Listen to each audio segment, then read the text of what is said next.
up, everybody, and welcome to the final H&M Trucking Podcast episode of the year. We did it. We did it. We finally did it. And I'm getting to my applause button here. Yes, thank you. Thank you. I feel like we really deserved that. We're through an entire year's worth of episodes here on the H&M Trucking Podcast, and we've got another great one here for you. This one will be a little different, not because we're going to shift gears and change the format or anything like that, but I am going to bring you a couple of little special things that we've put together for you later on in the episode. And also today, I've got Tom Woods and Zach Beckman, drivers for H&M Trucking, joining me at the same time to chop it up and have a little bit of fun. So, again, I feel like we're owed this. Thank you. Thank you. I would like to issue an award right off the top of this show for Producer of the Year. And this is, a lot of people would think, well, you're just doing the H&M Trucking Podcast, so you've got your producer, Mike, and he helps you out with that. And this isn't really something that goes beyond the two of you, but you're 100% wrong. In my own head, I'm the authority on all things podcasting, and I've decided that the Producer of the Year award for 2023 across all podcasts, across all platforms, and hell, you can even loop radio production into this. My guy's the best, and I want to tell him thank you from the bottom of my heart all year long, putting up with me. You guys might listen to me a lot, but my producer, Mike, listens to me far more than anybody should ever have to, all right? I even left my parents' house after my 18th birthday, and I'm sure they were like, God, 18 years of that was rough. Mike has put in 18 years in just the last 3 months alone, as far as listening to me, and he is an absolute savage at his job. He does a great job, and I just wanted to take some time to say thanks to him today and give him that award of Podcast Producer of the Year. And once again, that's all-encompassing. He's the one. Nobody should have anybody but Mike do their work for them. But you can't have him. He's mine. He's ours right here on the H&M Trucking Podcast. So hats off to Mike. Thank you so much for all that you do behind the scenes.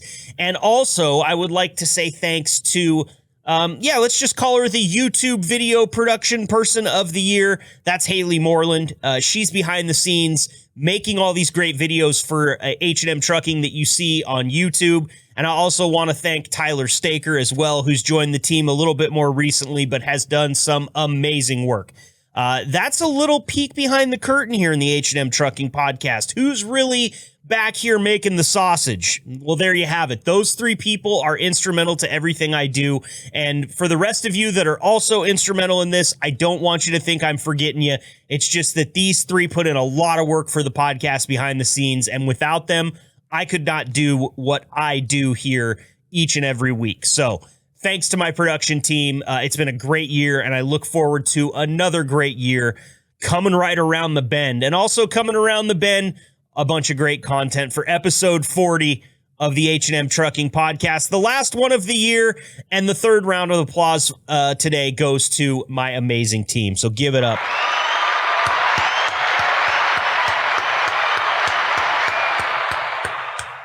Let's get to it. From Omaha, Nebraska, to whatever lane you're driving, this is the H&M Trucking Podcast with your host, Marcus Bridges. You know, over the course of the year, you can get into some real shenanigans, and we have done that on this podcast while also trying to be as professional as we possibly can, which with me, I would say on a scale of 1 to 10, it ranges somewhere between 3 and 6. Sometimes I can get up to a 7, but I'm going to need to have lots of rest and maybe like a warm glass of milk the night before. Look, it doesn't matter. All I'm trying to say is we've had a great year here on the H&M Trucking Podcast. We've spoken to a lot of interesting people. We've learned a lot of things about how to do our job correctly. Mostly mine happens in closed door meetings with management, but that's something we can get into later. Right now, I've got something really awesome planned for you. I had producer Mike, the best producer in all of the land, sit down the other night and actually put in some extra credit time listening to me even more than he already does, because he went back and found clips from episodes throughout the year. Some of our favorite moments, some of the things that we thought were worth a replay, and some of the other stuff just kind of make you laugh or make your heart warm, or, one of those feelings that people get. I say people because sometimes they're really dull in my life. Like, I'm trying. I really am. Paint that smile on, boy. Just keep it, hit them right in the face with it. I've completely lost track of what I'm talking about. Let's get to the year in review for the H&M Trucking Podcast. 2023 was a good one. I can't wait to see what 2024 holds.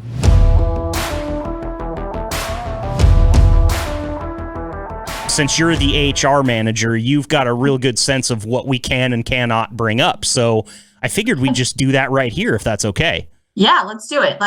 We should probably set some ground rules like that. That's probably good. Yes, I'm glad you're on board. So specifically, can we talk about who you're pissed off at right now? I think that's open. Yeah. That's open? I think we can probably talk about that. Yes, that's good.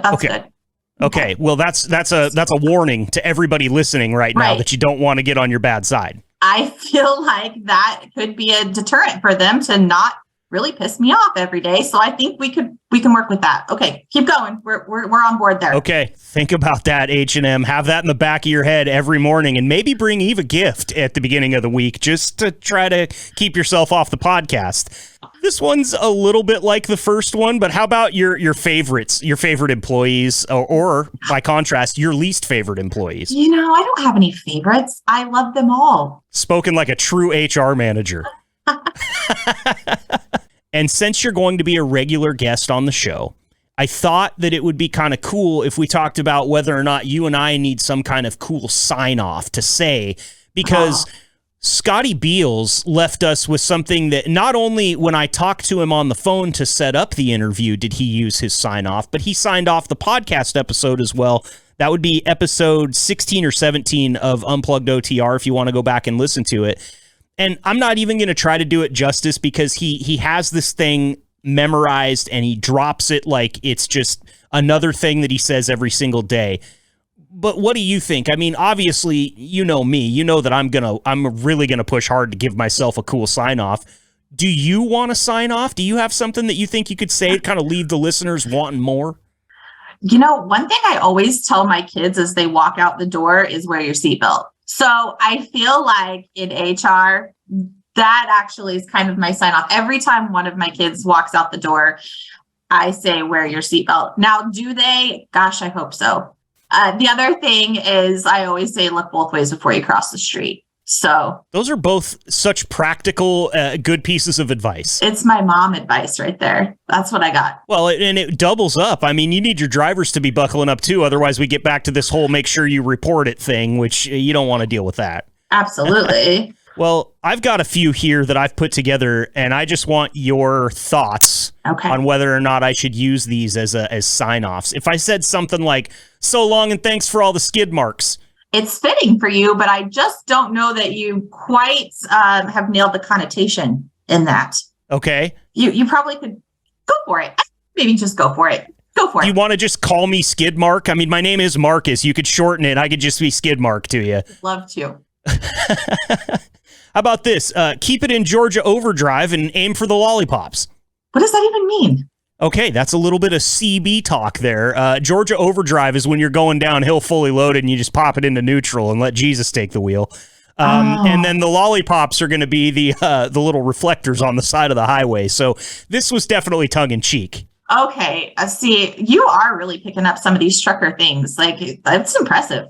Thank you. I one day dreamed to have my own CB radio in the Silverado so that I can just act like I'm a trucker. I don't think that I could do the job. It's way too much for me.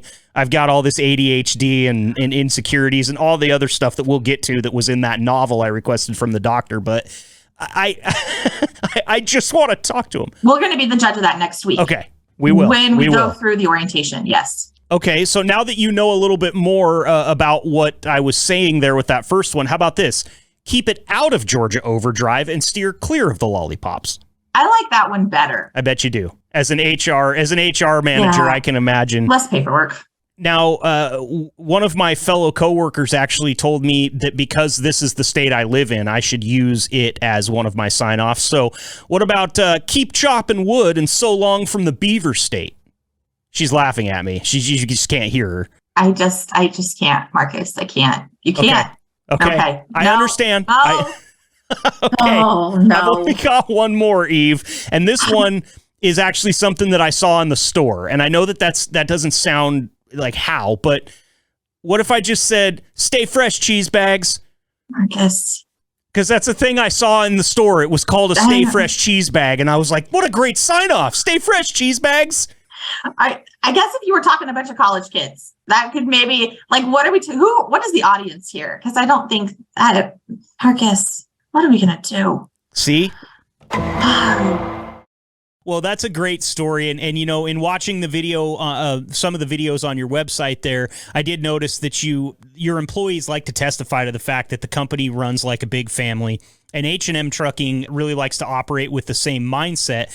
How would you describe your experience in working with Jim and James at H&M? And this question is for either of you that want to take it. I think that's why we get along so well, the three of us, because they are all family-oriented operations. And Arlen said it well. You're big enough to make a difference, but you're small enough to still care. And this is the same way. Jim Hawk and Dave Hawk are brothers. They own it. Jim's son Jimmy works in the office right next to me. We truly care about our people. Our people, happy employees, they make a big difference. And H&M's the same way. So I think that's why we all get along so well. Actually, you truly start with a business relationship, and next thing you know, you are friends as well. And that helps. Absolutely. So since you're kind of focused on the sale, well, you both are focused on the sales, but Jason, I got to ask you this question. Why Prestige Trailers? Let's say I'm just walking into Jim Hawk and I'm asking you straight up, why do I need to buy this one? What would you tell me? The thing about Prestige is quite honestly kind of what we've been touching on. Their fit and finish. It almost sells itself. All you got to do is, you hit on the features and benefits, the clean lines, the repairability, just how easy they are to work with. And then literally you get somebody to go walk around this trailer and it sells itself. It really does. Now, you kind of already did this, but I'm going to go ahead and say it anyway because I've got it written down here. Can you give me an elevator pitch of how JFL works within the freight market, and also talk a little bit about how the relationship with H&M is structured? Yeah, absolutely. Just as I kind of described before, how we're partnering up with H&M, where that connection comes from is we help with a lot of overflow with their current customers. Sometimes you're like, hey, can you take this? Can you take this? Can you take this? And it's, in freight, in 1 minute, everything could be working just fine. And the next it's, a fire that just exploded on you, and, problem after problem after problem comes through, and trucks don't make it on time, and you can't make these reloads. To where they can come to us and be like, hey, we just had, our truck broke down. We can't make this pickup. Can you come in and find us a carrier and, help us with our, revenue at that point and help our margin? Right now, right before I came in here, they shot me over a load and be like, hey, can you get this picked up tomorrow? We shot it out there. We hit up our carrier network, and we got that load covered for them to make it on time to, keeping their service marks for their customers. Where we fit in is we're that jack of all trades for companies and customers in the food and beverage, all the way to steel, and also in the bulk commodities for dog food and cattle feed.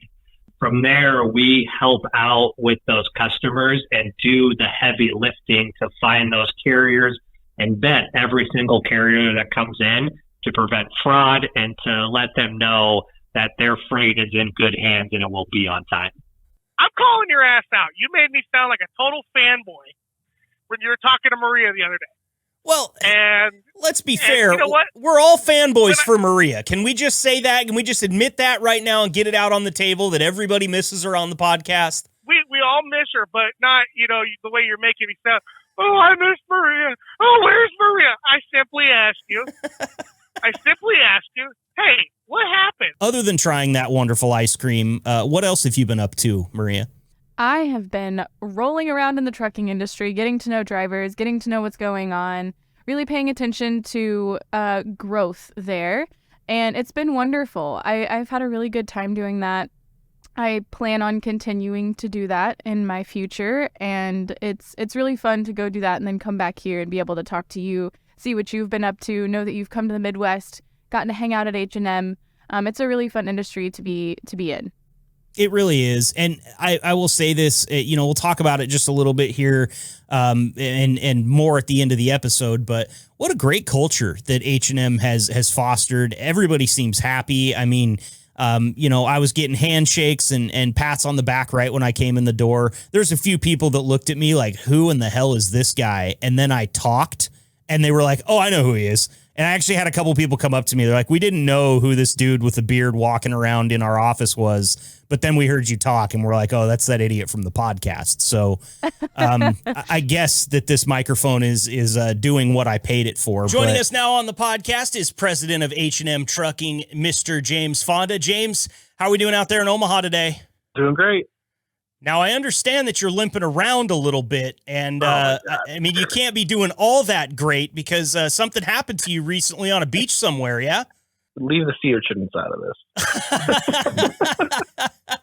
Man, I only ask because I can relate, but I got to know, how did it happen and kind of what was the aftermath?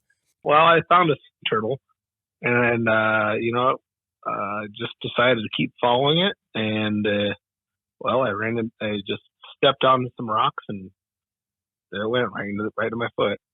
Pretty shocking amount of pain to feel out of nowhere, isn't it? Yeah, I was not pleased with the situation. I thought maybe I sliced my foot at first, and my buddy was near, and I was swimming back to the shore. I'm like, what the fuck's on my foot? Excuse my language. And then we were pretty a remote beach. We've luckily found a passerby a couple of beaches away, and because I was with like seven other guys, and then my friend Tad had to use these tweezers to try to get this out of my foot. It turns out that was the wrong thing to do, but I'm sure he enjoyed it. It was years of payback in the making. He's like, "Oh, this hurts me more than it does you." I'm like, "Yeah, it's bull fucking shit." So that was quite an immense amount of pain. And then I had to walk back through lava rocks, a couple hours. And then I was going to go, I was like, it'll work its way out. I went out, the guy wanted to go fishing. So I set up one of the fishing poles and I was going to walk out to the rocks with them. And then I was like, I need to do some research to figure out like how to make this stop stinging. It wasn't stinging. It was probably like 30 to 40 minutes of like immense stinging. And then it calmed down, and then I went back to like swimming for the rest of the day, and then later on, so like 6 hours later, I finally went to the urgent care, and then they injected me with this, which I'm not sure which one was more painful, this numbing stuff that they injected or the actual initial sting. But then he's like, he goes into this second, he's like, it's a burn and a sting, I'm like, yeah, okay, cool, it's a burn and a sting, let it go. And then it took my fucking breath away. I'm cussing a lot. It's bad. And then he's like, do you want to get to the second one? And I'm like, yep, just go for it. And I'm just like, he's like, breathe. I'm like, I'm trying.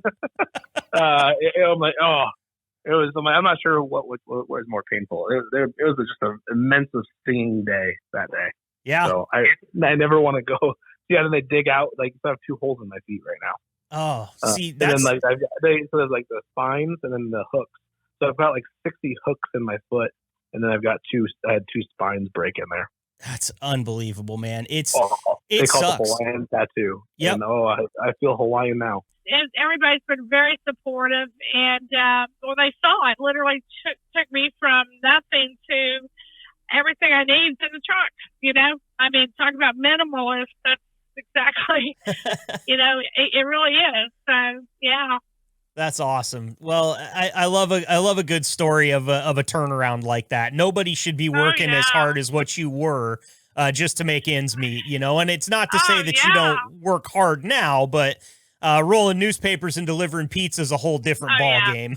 Yeah, I don't work hard now. I'm just going to say it. It's a breeze. I'm telling you, everybody I meet, especially because I'm middle-aged, I'm like, get in a truck. Forget driving RVs. Get in a truck. Get paid to see America. It's just wonderful. That's awesome. So, well, Now, we're talking about on this episode, I'm kind of trying to highlight the women of H&M Trucking, and that's one of the reasons that Brenda suggested you as an interview subject today, and I'm so glad that she did, learning about your story and everything. Well, thank you. Oh, of course. Thank you for being here. How does being a professional driver make you feel?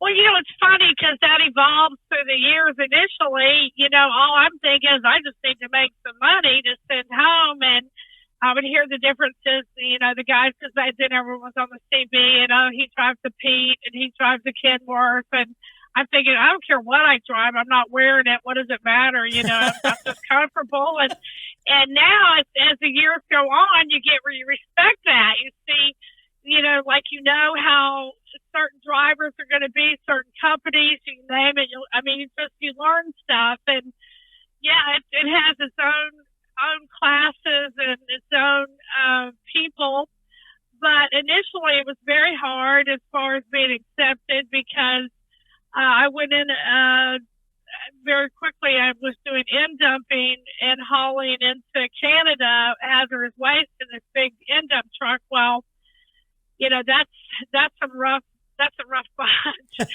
But respect to them because they're the ones, when the ice is on the road, they're coming out. And just I began to learn so much about so much of it. And there was definitely prejudice. There's no way around it. I have been told 1,000 times, why are you out here? Why don't you go home and make cookies? I tell you, many things that were said over the CB.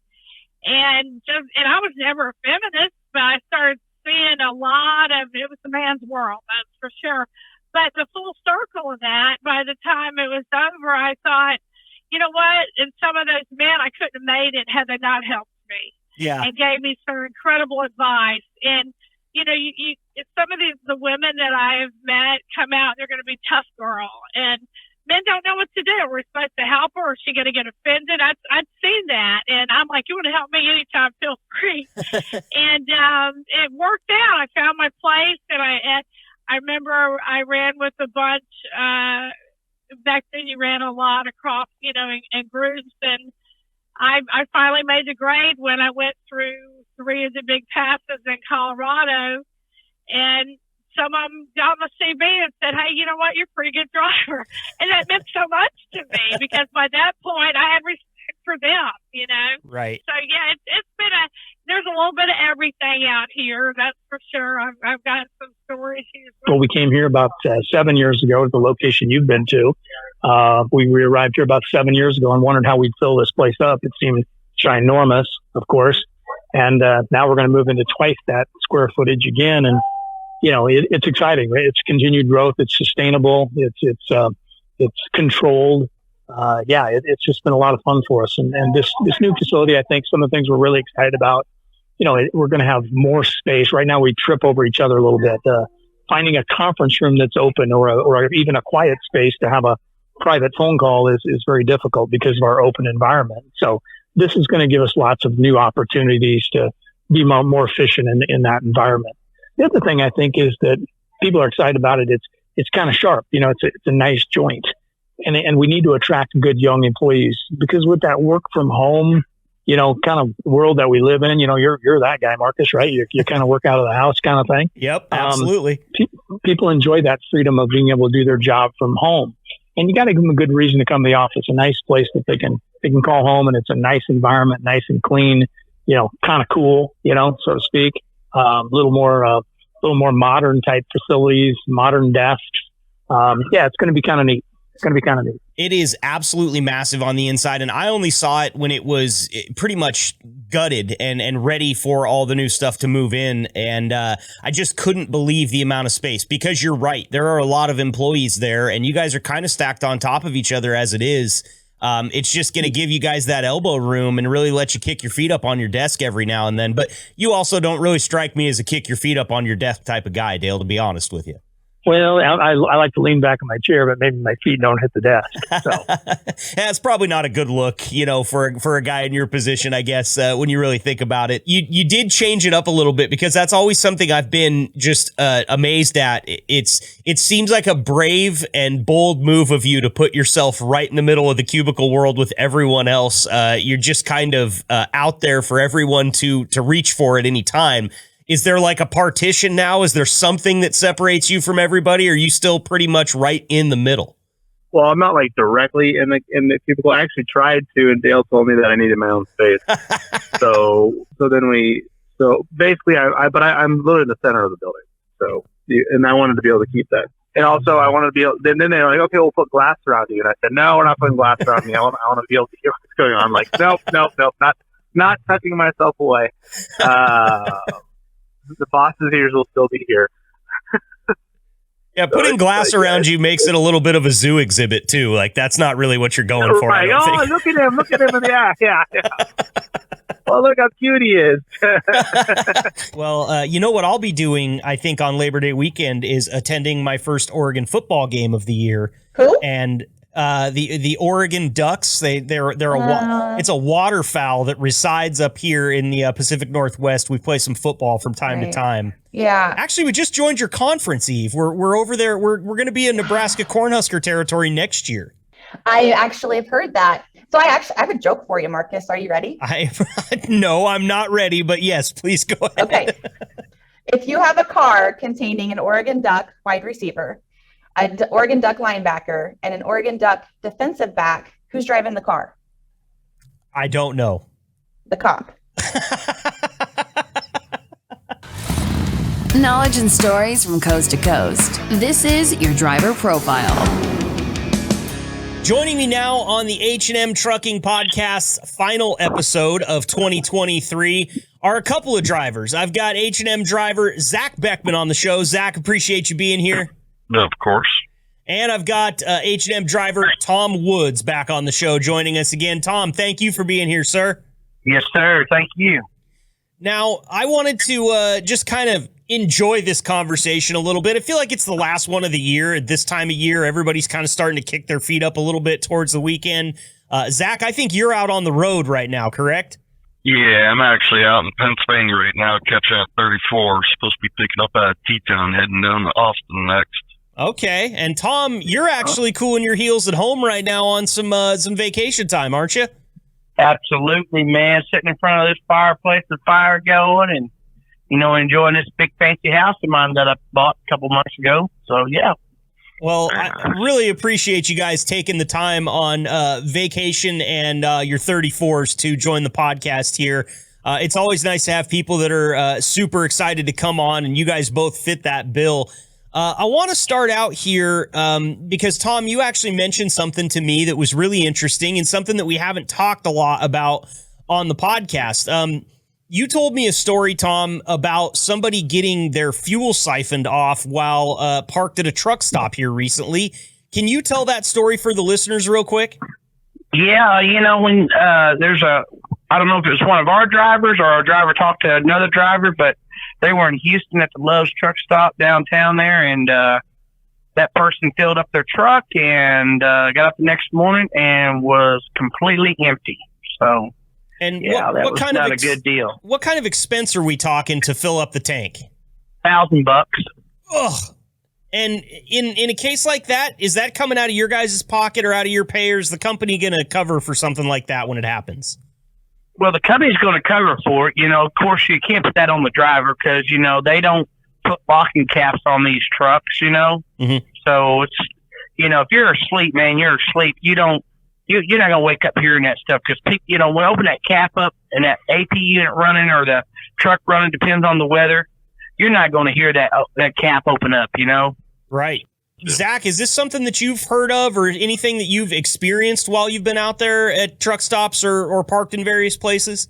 Now, so far, best of my knowledge, I haven't run into it, but I have heard about it. I know we got that message, probably a month or so ago about running into exactly that issue, and it happened to be that I happened to be going down into the Texas area and down near Houston probably about a week or so after we got that message. And so far, best of my knowledge, I don't believe I've had it happen, but I completely understand where he's coming from. It's not something you're going to wake up to, especially with how rough some of these APUs can run every once in a while. Some of them start up, and now that we're a bit spoiled having APUs rather than some of the other companies, you sleep a lot lighter, but not light enough to catch that.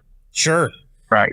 Now, what's the security like in a lot of these parking lots? I obviously kind of concentrating on truck stops here, but some of these truck stops have 200-300 parking spots. I can't imagine that that's a real easy thing for security to keep an eye on.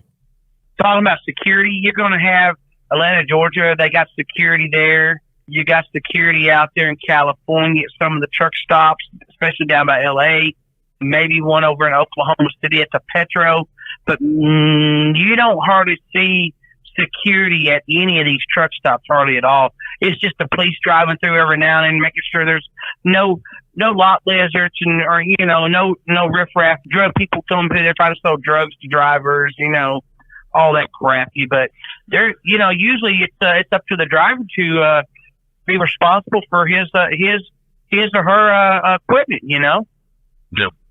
Now, on top of that, you've got a couple, it's rare, but there are some rest areas that do say they provide security overnight, but that's few and far between, which is always a bit of a problem, unfortunately. Mm-hmm. So and with some of the bigger truck stops, like you said, yeah, you'll get some that say they have security, or like I know another great one is down there in Memphis. The lot that's tucked away back there, you actually got a guy that is full security, full shebang, full everything set up. And he just, he's got full gear and everything. I forgot about that one. That's right. Yep. So you get some of them that have it, others not so much. But as far as how well the security measure is going to go, a lot of that comes down to where you park. If you park a little bit further forward, a little further back, and on top of that, thanks to company policy change, you've got a little extra security peace of mind to work with too. So, thankfully we got that. So, and that, I know that policy got put in place back during the COVID, George Floyd, and when the main one was because of Memphis, because Memphis was getting out of hand. And we actually had a policy, company policy was, hey, late at night, we don't want you guys going anywhere near, big name cities. We want you out of there. And that was basically to ensure our safety. So, yes. So, seems like a good idea, just to add to the safety of it. It's interesting to me because, Tom, the last time we had you on, we were talking about the lack of parking that you guys are constantly facing out there and how that's an issue for you. Now we're talking about theft at the places that you do park. And from what it sounds like, you guys are telling me that there is very, very light, if any, security at most of these places. And we're facing the need to add more parking spots, which is going to thin security out even more. I mean, is that a concern for you guys looking forward while you battle this parking issue? You need more spots, but I imagine it goes beyond fuel as well. Are trailers ever broken into on these lots? Yeah, some trailers are broken into, especially like if you're a van, if you pull a van and, maybe, I know this kind of sounds crazy, but people scope out these companies like Amazon or like Target or these big distribution warehouses, and that they know that maybe there's a distribution warehouse that sends out, all they do is do electronics. And they got people scoping these trailers out, and that's all they do is pay these people to go in there and say, hey, you sit there, and I don't care how long you sit there, we're gonna shag this trailer. We're gonna steal things out of this trailer when we get to when we find out where it stops at the truck stop, and it may be 2 or 3 states over, but they'll get that done. You know what I mean? It is happening. And I know that there's policies around, how far you guys can go to protect yourselves. But Zach, I'll start with you here. What measures do you take to protect yourself from this type of theft? I mean, it seems like this is something that if anybody's smart, they're not going to do when the driver is aware at all. But what can you do to take a measure of safety into account and try to protect yourself from this stuff in these parking lots?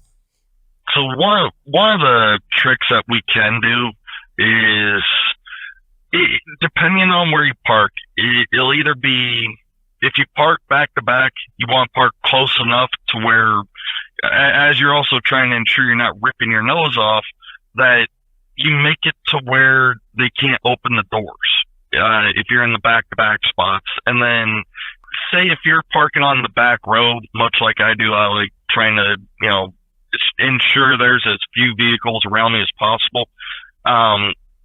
Some truck stops have a natural setup of there's no way they're getting into the trailer due to back behind the trailer, it just drops off, like extremely heavy, or there's a fence line or something like that. But much past that, there's only so much that you can do while you're asleep. And the other part of that is sticking a security lock on there, something like that, to try and at least, if you make it harder, it might deter them. But that's about as far as you can get. Like when you're awake, a lot of us sit there and rodeo watch per se. We'll sit there and watch all the other trucks and kind of be mindful of your own surroundings. But much past that, there's only really so much you can try and do. Now, as far as protecting your truck, there's different measures for that in place, obviously. But as far as protecting the trailer, you can only manage to pull off so much, unfortunately. So best you got is probably that security lock they provide you, and going and getting a different one and just going from there. What do you think, Tom? Hey, I'm with him on that, but you try to sleep light, if you think you got a high priority load, set your alarm clock every 3 hours, get out and check it out, or every 4 hours or something. Make sure you do a walk around, step back into the fuel situation, how loud it is. What if that guy beside you's got a reefer on, like the other day I had? I mean, this guy had a reefer on there. Oh my God, I thought the motor's going to blow up in it. It was just raggedy, but it was loud. I could actually hear it inside my truck, and it was just. But it wasn't there when I parked that night. The next morning I woke up, it was there. You know what I mean? Sure. But it was it. But that stuff like that.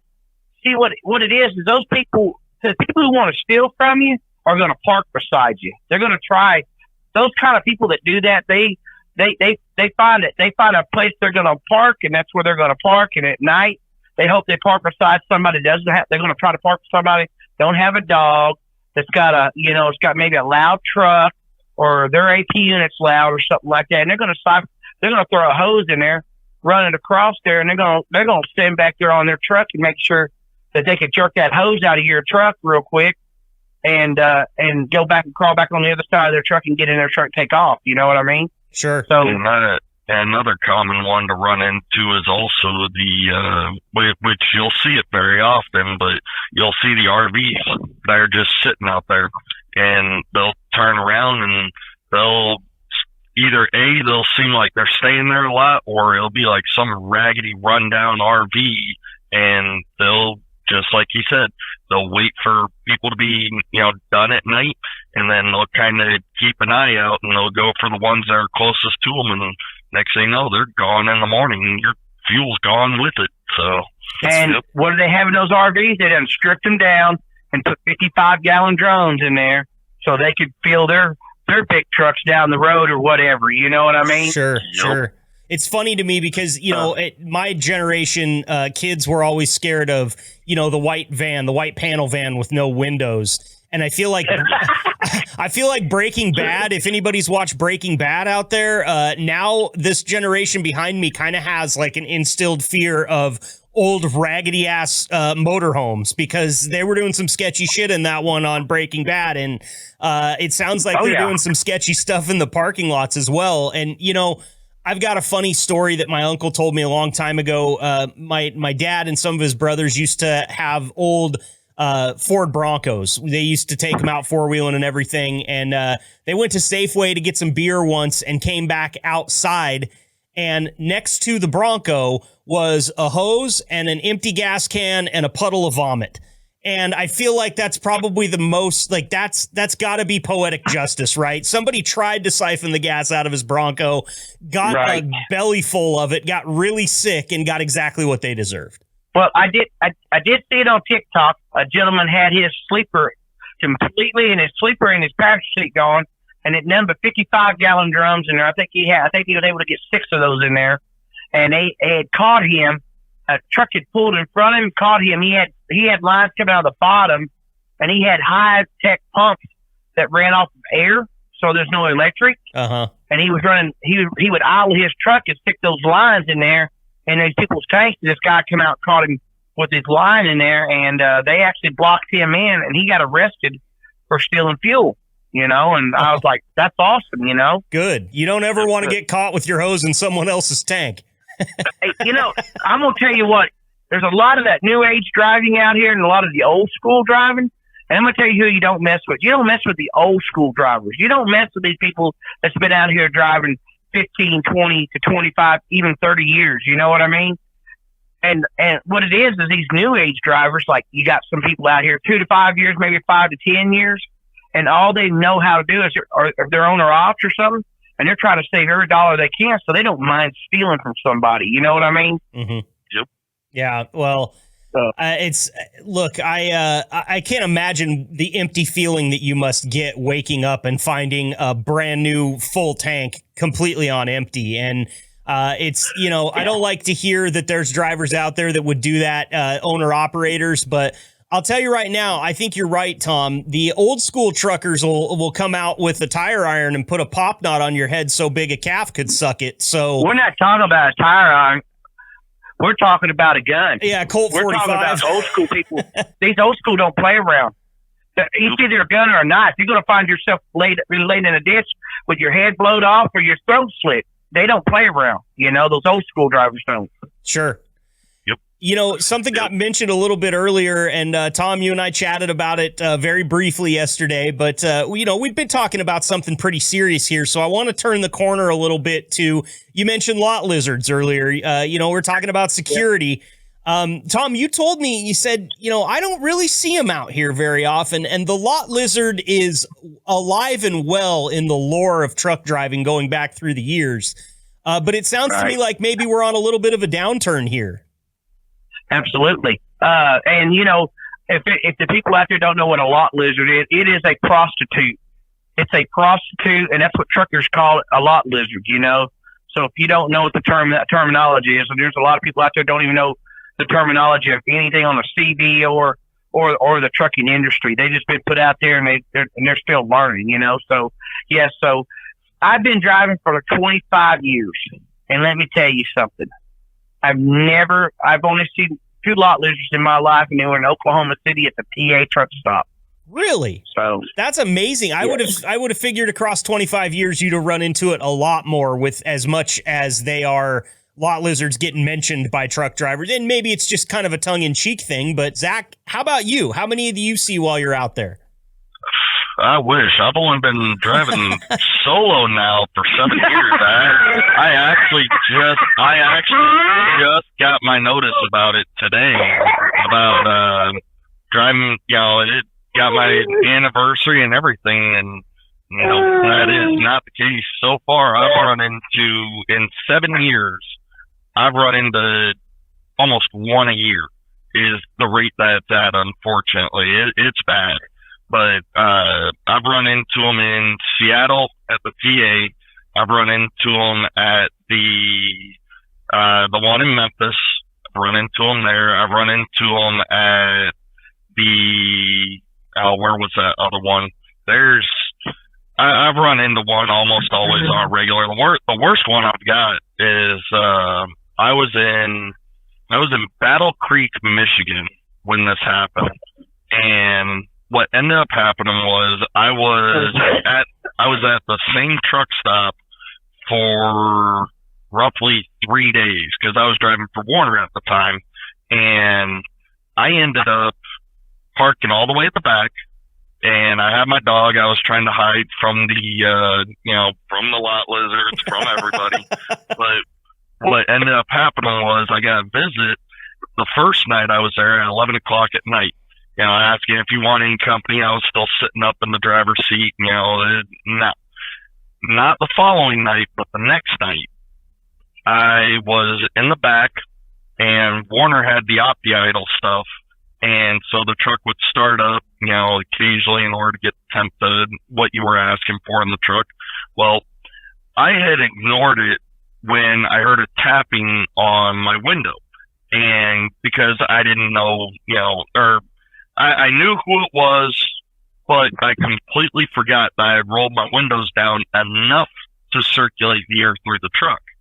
And when that ended up happening, it turned into, I got a very rude awakening because while I ignored it, my dog did not. And I have a big German Shepherd, and at the time he was a lot younger, but he ended up hopping on me in order to get over me, got down, hopped up in the driver's seat, and come to find out, once I recovered from where he landed, I get up there, come to find out my keys and my wallet were shifted over, and I didn't even realize it. Oh, and wow. had I completely ignored it and had my dog ignored it, it would be a completely different story, but thankfully none of my stuff came up missing. But as far as a lot lizards, I wish, but it seems to be one of those depending on where you are, because I still think the one that made me numb to it, and it'll make you numb to, handing out money too. You eventually get to that point where, you feel bad, but you're not going to give money out. The one that made me feel numb to it finally was I was in that TA that was just outside of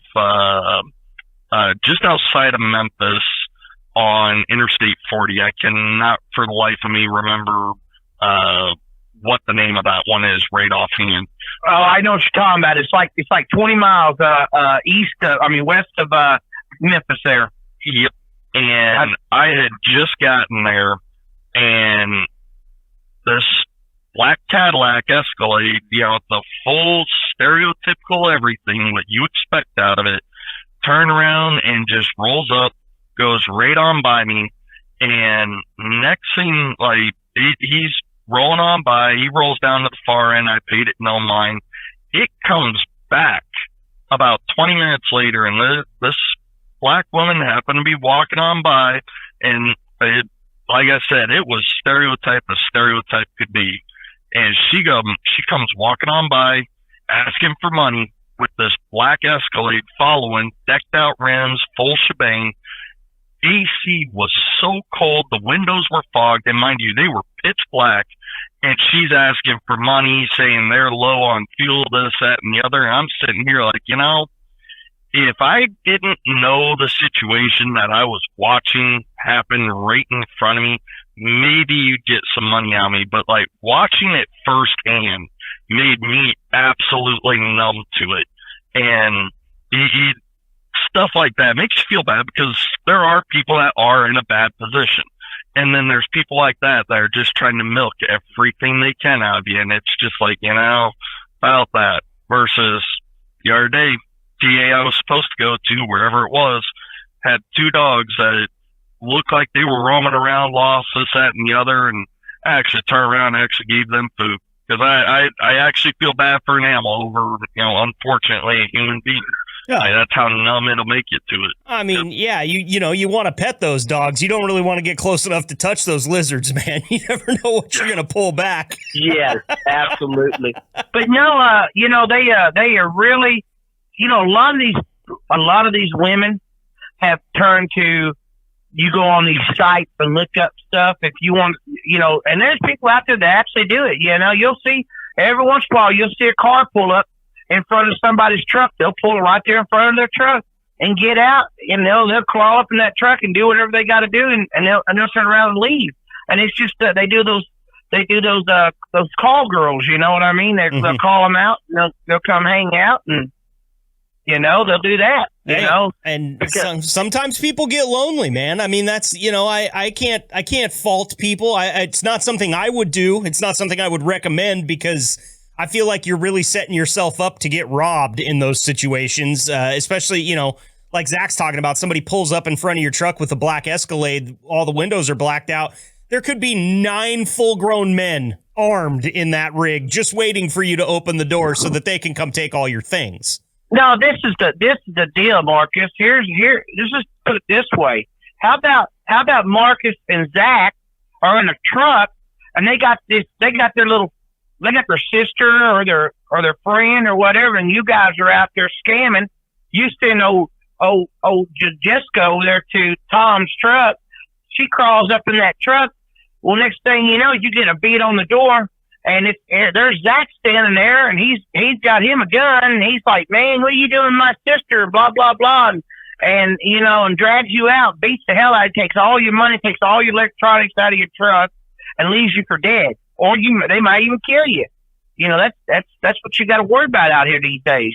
Sure. And that's why I don't jack with nobody. I keep my weapon close to me, whatever I got, a stick or a hammer or whatever.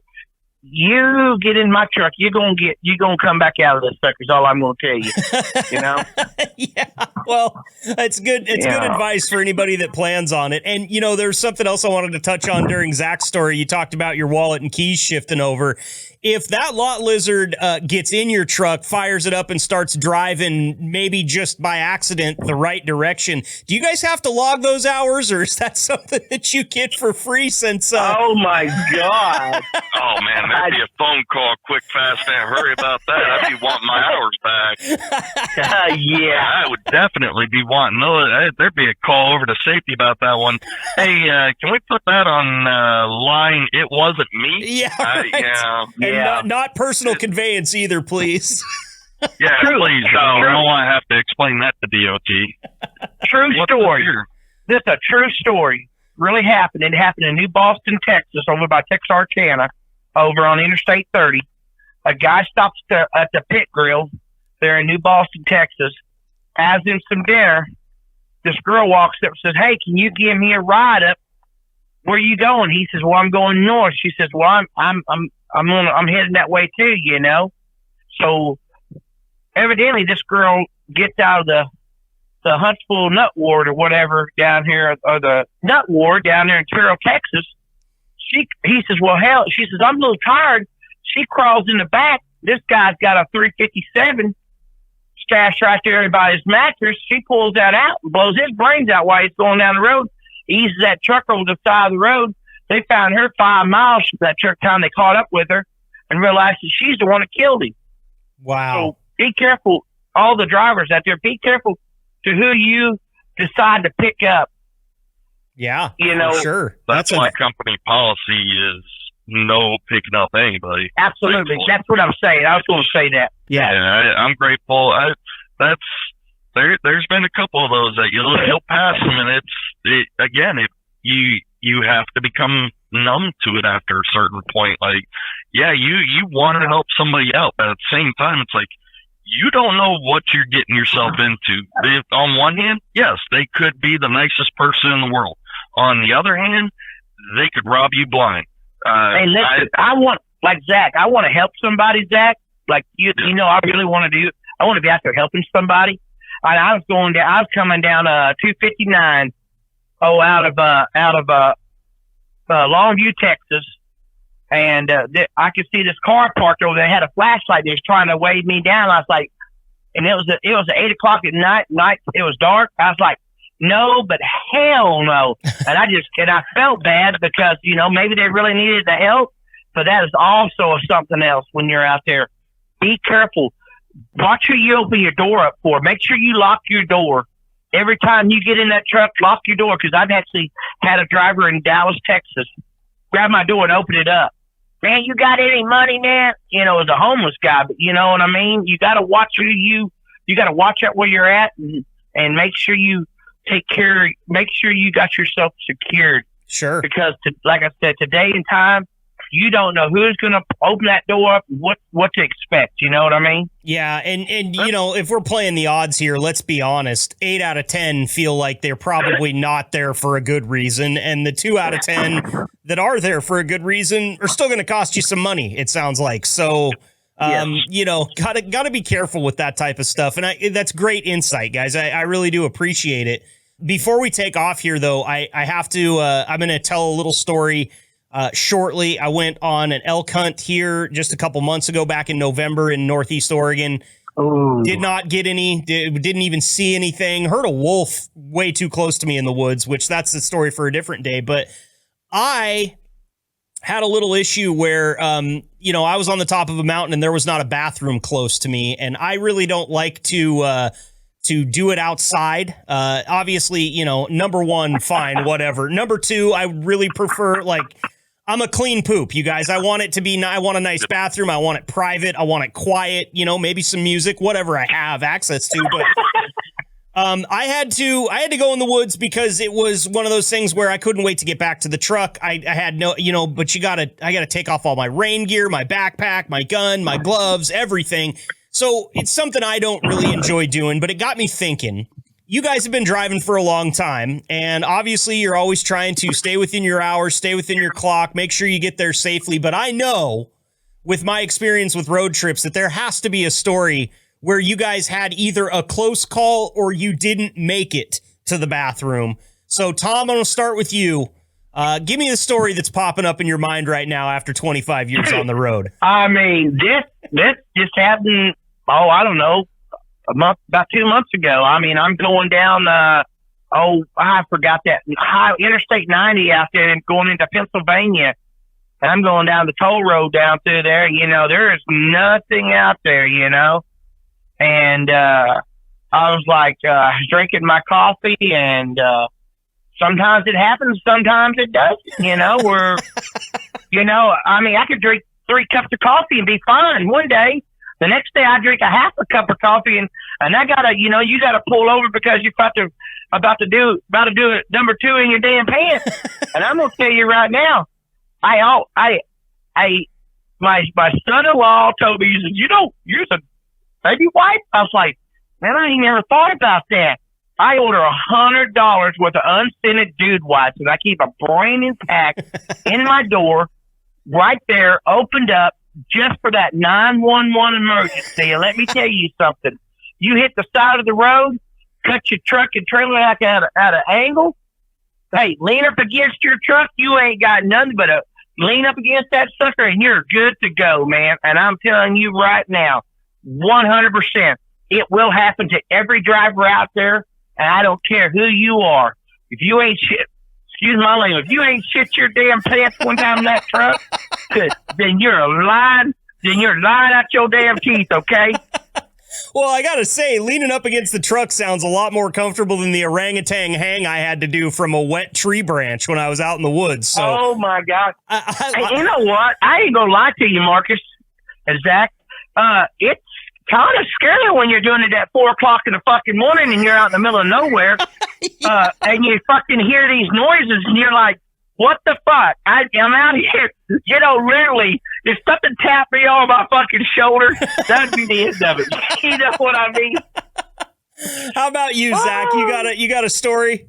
So, worst one I've had so far. Thankfully, I have not had that run-in. I have always made sure that wherever I'm parking, there is a porta-john, or at the very least, I can disconnect the truck and get to where I need to be. But worst one I've had so far, I actually had to backtrack about 15, 20 minutes in order to go back to a truck stop, because I made the mistake of parking at what I thought was a truck stop during COVID and everything.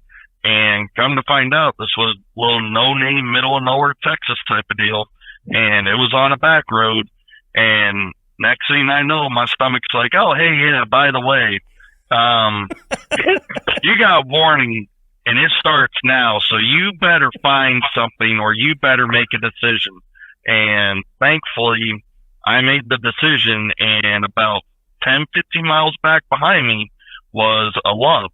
And middle of the night, put whatever it was I put on there. I PC'd that thing in the middle of the night, right on back to that Love's. And I lucked out because I know a couple people have had to do this. And this is why a few times I've just turned around, whipped the truck right into that truck stop, went right through the fuel aisle in the middle of the night. So thankfully didn't have to worry about anybody. Threw the brakes on, and I was still in like my night gear and everything, usually gym shorts and a lightweight shirt. I just fucking zipping my happy ass on in there, and they're like, "Hello," I'm like, "Don't fucking talk to me, don't make me do it." What I'm already doing. Like, I am focused on what I need to do, and no sir did I get to that bathroom. Thank God, it typical Love's on 4 shooters. But thank God, middle of the night, all of them were open. First one I grabbed, just immediately, no sir, and I hit that shitter. Ooh, buddy. Hey, you talking about restrooms, okay? So I now throw this out there. I know I do. 99% of the time now, and this goes for H&M and every company out there. I want to say this. These companies don't understand. And I know I'm not getting into the fuel solution part of it, but we like to fuel at a certain place. And I understand there's the way to do things. I do understand that.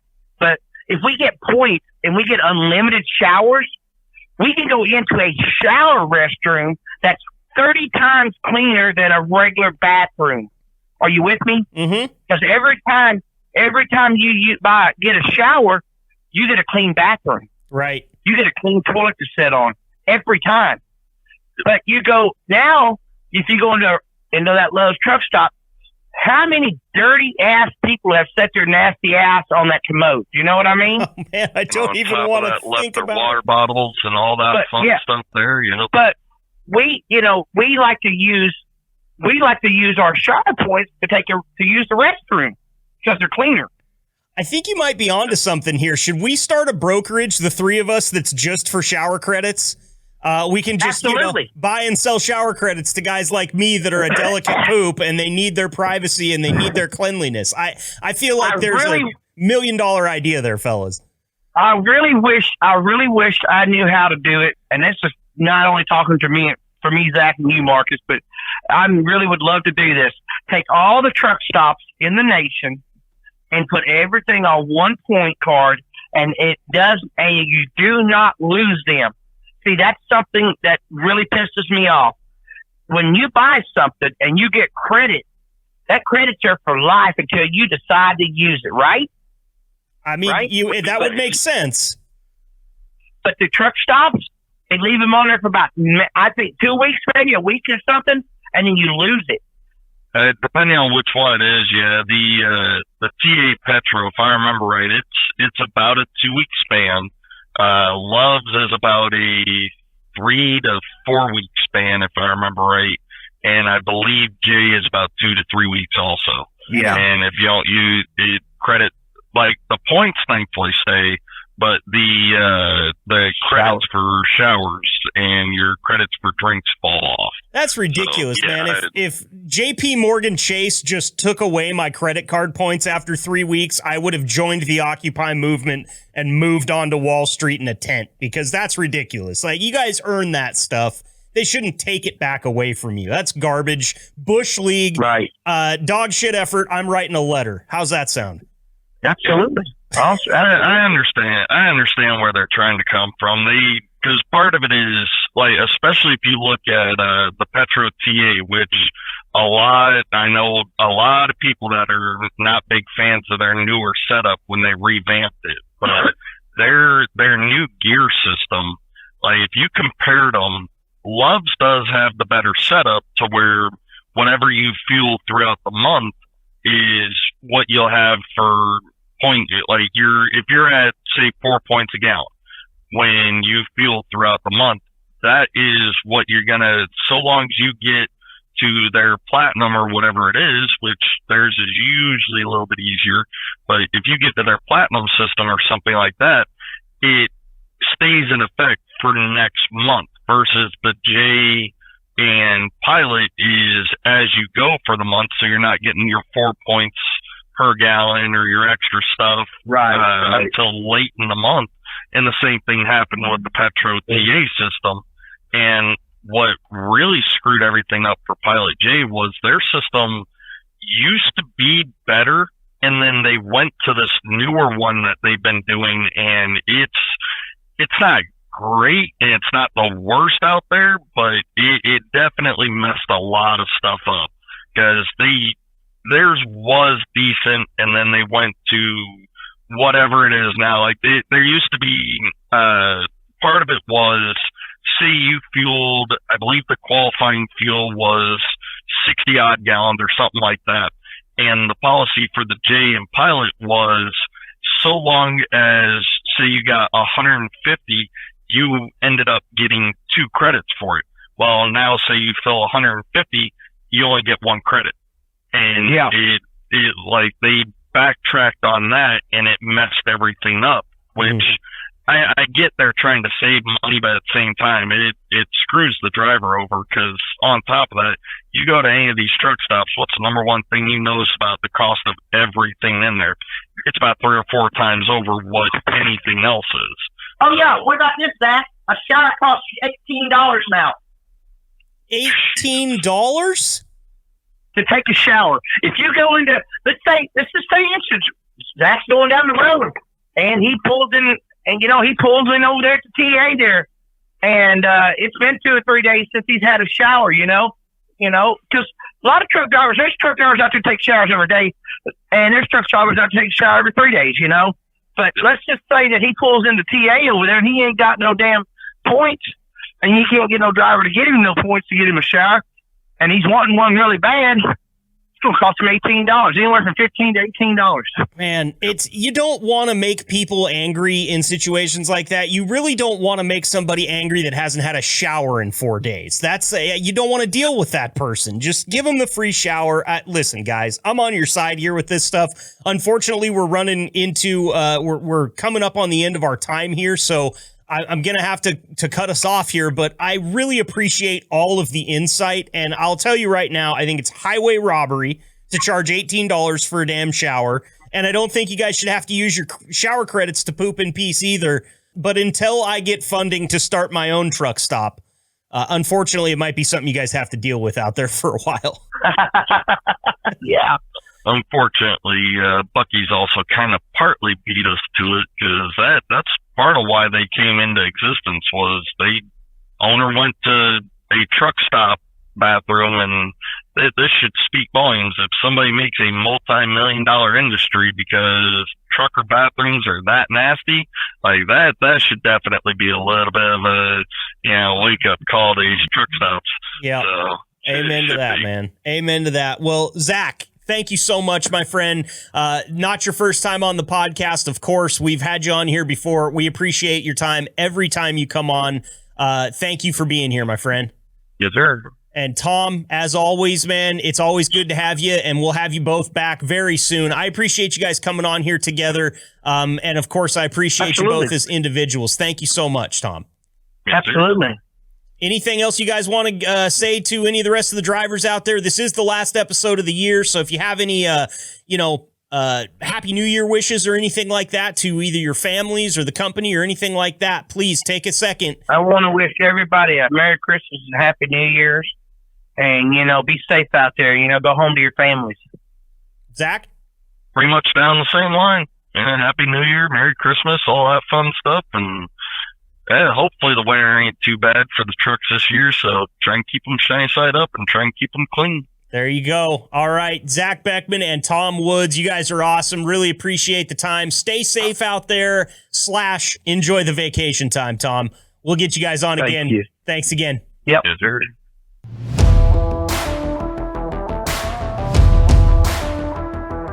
We keep rolling along here with episode 40 of the H&M Trucking Podcast, and I've got a new little thing that we're going to start doing here on the podcast that I figured last episode of the year, best time to introduce it as any. So let's get moving on welcoming our new drivers. Sherry is sending me a list of new drivers, I think weekly, that we're going to be able to shout out here on the podcast. So if you're new here with H&M, welcome to the team. Welcome to the podcast. Glad to have you on board. I want to say welcome to, these are all van division, these first 4. Dale Summers, that's actually a welcome back to Dale Summers because he's a return driver. Chauncey Williams, Elizabeth Bailey, and Johnny Randall, and Jay Erickson, all those people in the van division. And then for the hopper division, please welcome Isaiah Hall, Maria Santiago, Ben Vasey, and Eugene Sapp. Welcome to all of our new H&M drivers. You're joining a great team here, and I'm going to use this next little bit to demonstrate that you're joining a great team, because what I have right now is a bunch of H&M front office staff employees wishing you a happy new year.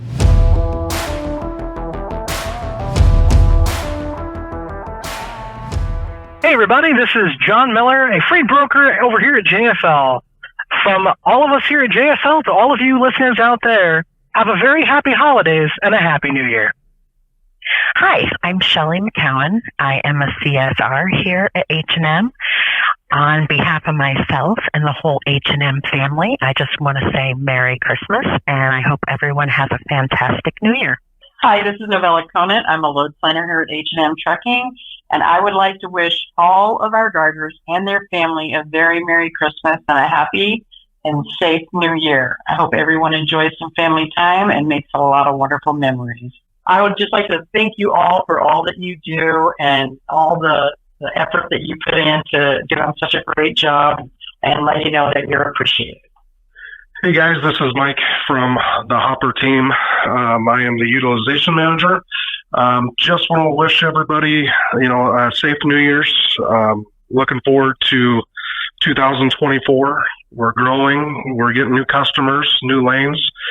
Look forward to working with you guys for 2024. Let's make it a good one. Thanks. Hi, this is Destiny Andrews with H&M Safety Department. Just wanted to wish everyone a happy new year from our family years. Hope everyone is safe. This is Wendy with the payroll department. Happy holidays to all of you out there. Hi, this is Connie with the HR department, and we just wanted to say happy holiday, and we hope that you have a fun and safe holiday. New Year's. Wow, we totally butchered that. Hello, this is Michaela Manjarez. I'm a recruiter here at H&M. This is Sherry Vogler. I'm also a recruiter here at H&M. And we're just on here to say hello and say, have a happy new year. And we just wanted to kind of wish your families well, wish you well, make sure you have a safe year. And we hope that you stay with us the entire year. And yeah, you can't leave. Yeah, don't leave. That's bad. Don't leave. That's the retention part of our job. We do that too. So that would be more work on us. And you don't want to do that. What are you doing for New Year's, Sherry? I'm going to Mexico. Oh my gosh. That sounds fun. Yep, I'm going to be on the beach drunk. What about you? Yeah, I'm probably going to get into some trouble, Can't really tell you what, because, we are on this podcast. But if anyone knows who I am, you probably know exactly what I'm going to be doing. Yes, and my daughter's going to get engaged in Mexico. Oh, so I can say that. Exactly. Well, that's going to be, I guess Mom will talk. Yes. So it should be a fun New Year. And we hope you guys have a great New Year's. Hope you had an amazing Christmas with your families. And for you that did not get to go home and see even your family and loved ones, we really appreciate you being on the road and taking the time to, be out there, because we can't. Absolutely. Absolutely. We really appreciate all of you. We hope you had a wonderful Christmas, and we hope you have an amazing New Year, and stop in and see us when you're here. Absolutely. Bring us treats too. Yeah, that too. All right. That's all we got, Marcus. Jackie here. Just wanted to give a few words to you guys. A new year is filled with possibilities, so dream big and believe in yourself. We hope 2024 brings you more happiness, success, love, and blessings. Happy New Year from the accounting department. Well, this is James, and I just wanted to wish everybody a happy new year. 2023 has been a growing year in many facets, and I've been proud of a lot of people through these I'd say up and down and challenging markets, and we've really come together. The mechanics this year did a wonderful job pulling together and getting the new trucks on the road. We did 110 trucks and 100 some trailers. We going into the new turn of the year, we're going to start the next trade cycle pretty quick, and by Q2 of next year, the trade cycle will be done, and we not have to replace other pieces of equipment until September of 2025, which means that we are finally back to on pace before what we were at before COVID. So we have a lot of good things to look forward to, and hope that everybody has a wonderful new year.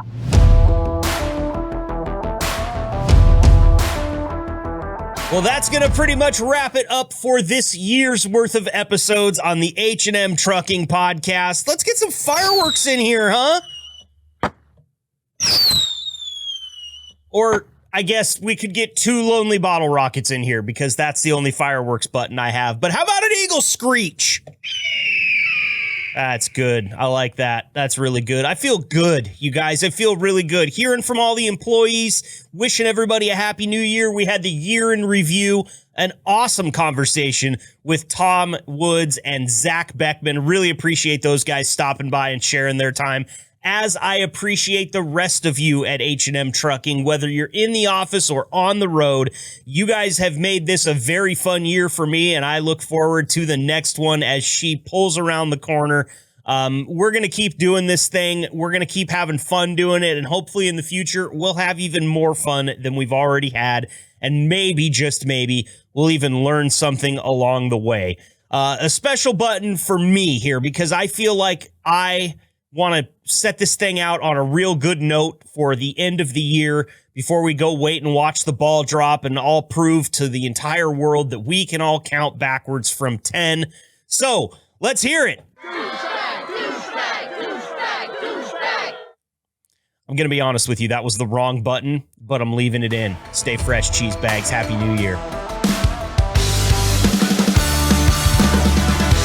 Thank you for listening to the H&M Trucking Podcast. Please leave a review, subscribe, and connect with Marcus over at the H&M Trucking social media channels. And if you're considering a job at H&M, find us at hmtrucking.com. Until next time, stay safe and ahead of the curve drivers.